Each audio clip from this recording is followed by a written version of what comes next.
मोनसे गोदान भिडिअनि गोदान आपडेट लानानै फैलायबाय। हेलौ लोगोफोर, नोंथांमोना दासिमहालागै नैबे थाम्बनेल आरो टाइटेलाव नुनाय गोदान भिडिअखौ फुलै नायाखै अब्ला नैबे भिडिअनि गेजेरजों नायनानै लानो हागोन। नोंथांमोना नैबे भिडिअखौ जोबजासिम नायनो नांगोन, होनब्लासो मिथिगोन बे गोदान भिडिअखौ बबे चेनेलाव होदों। जायफोरा आंनि भिडिअखौ नायबाय थायो बिथांमोना बयबो मिथिखायो जानो हागौ। लोगोफोर, नोंथांमोना नैबे भिडिअखौ लाइक, शेयार, कमेन्ट खालामनानै होदो। बिदिब्ला फैदो दिनैनि बे गोदान भिडिअनि सायाव। बे गोदान भिडिअनि टाइटेलानो जादों साख्रि बाख्रि। बेयो मोनसे गोदान मिउजिक भिडिअ। लोगोफोर, नायनो थाखाय बिथांमोननि इउटिउब चेनेलाव थांनो नांगोन। बे भिडिअनि कास्टिंफोरानो जादों रिंकुमनि, हानद्रि, मनिषा, राफोद, खदाल, अर्जुन, हेमा, कान्था, मायुरि, बबिता, माइनाव आरो बिरबायु।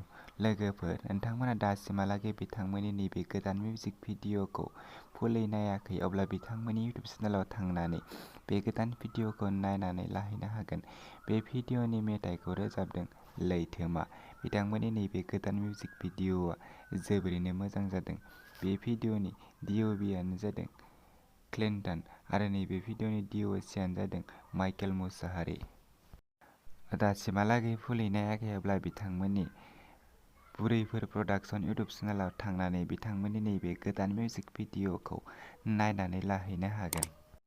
आरो दासिमहालागै बिथांमोननि बे चेनेलखौ साबस्क्राइब खालामाखै अब्ला बिथांमोननि इउटिउब चेनेलखौ साबस्क्राइब खालामनानै होदो आरो भिडिअखौबो लाइक, शेयार, कमेन्ट खालामनानै होदो, जेन बिथांमोना बेफोरबायदि गोदान गोदान भिडिअफोरखौ थाब थाब लानानै फैनो हानाय बायदि। लोगोफोर, बिदिब्ला दिनैनि बे गोदान भिडिअनि गुसुं आपडेटआ बेखिनियानोसैमोन। आंनि चेनेलखौ दासिमहालागै साबस्क्राइब खालामाखै अब्ला चेनेलखौ साबस्क्राइब खालामनानै होदो। आं बेफोरबायदि गोदान गोदान भिडिअफोरखौ नोंथांमोननि गेजेराव थाब थाब लानानै फैनो हानाय बायदि नोंथांमोना नैबे भिडिअखौ लाइक, शेयार, कमेन्ट खालामनानै होदो। नेक्स्ट भिडिअखौ थाबैनो लाबोगोन।